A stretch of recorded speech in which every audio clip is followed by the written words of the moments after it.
want your If you are a parent or parent, this is guardians for to you. be your best friend. And what does it look like? Talking about. I mean, we want to hear what you say. Somebody's over here. Smiley coming up.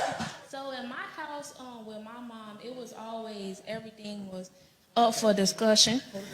Everything was up for discussion because my mama, she a real understanding person. So it was literally a conversation I had growing up with me. I'm a real knowledgeable person. I like to know a lot of stuff.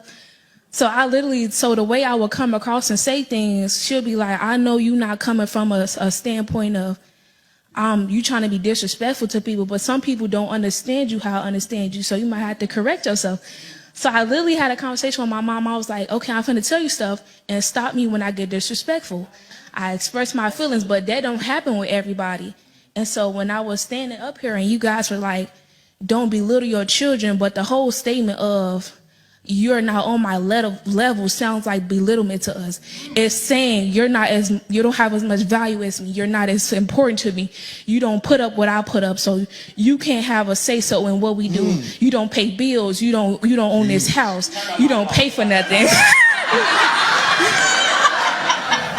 So and it's good. And it. Go ahead. And when you bring up the stuff that you do for your children, it makes us feel like a burden. It makes us feel like I can't wait till I grow up so I don't have to be a burden to you anymore. If you say it's like when people be like your parents had a life before you, it make you feel like I made you so miserable and bitter and like I just don't want to be here anymore because you don't want me to be here anymore. So why should I be here and put my best foot forward if the person who gave birth to me and made me come in this life doesn't want me? How am I supposed to look at somebody else for love if I feel like I'm not getting love at home? What do you do when you want to have somebody to talk to, but they like you can't talk to them? You go to somebody else to talk to, and that's not who you want us to talk to. How am I supposed to come and talk to you, and you don't listen to me, but somebody else may listen to me, but they not gonna treat me how you want me to be treated? You love me, but you don't show it. But they don't love me, but they act like they love me. So I'm going to go to the person that acts like they love me and not the person who... I'm going to go to the person who acts like they love me.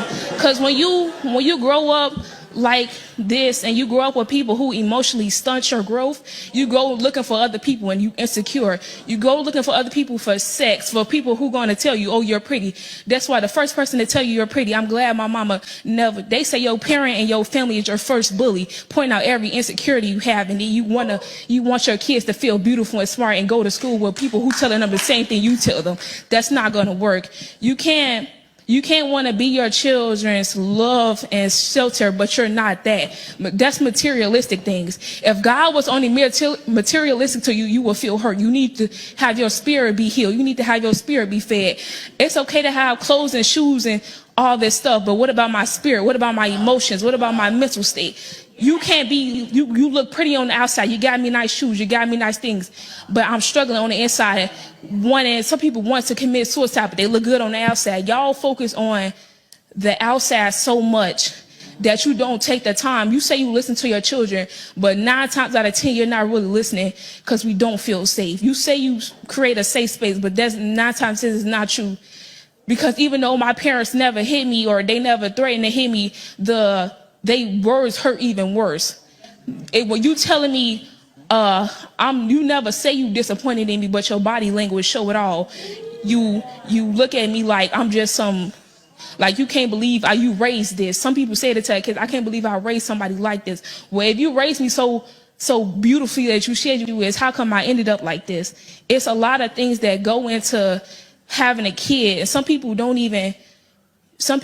end up resenting their kids when they have them too young or they have them with the wrong person. Some people just realize that sometimes it's too late to recognize the trauma, because when you get older and I don't have to spend time with you, how often do you see me? When I don't have to live with you no more, how often do you see me? When I have some people get jobs, some people hang out with friends' house because they don't want to go home, and you refuse to recognize that you yourself have caused your child's trauma, whether you want to admit it or not. And that's the issue.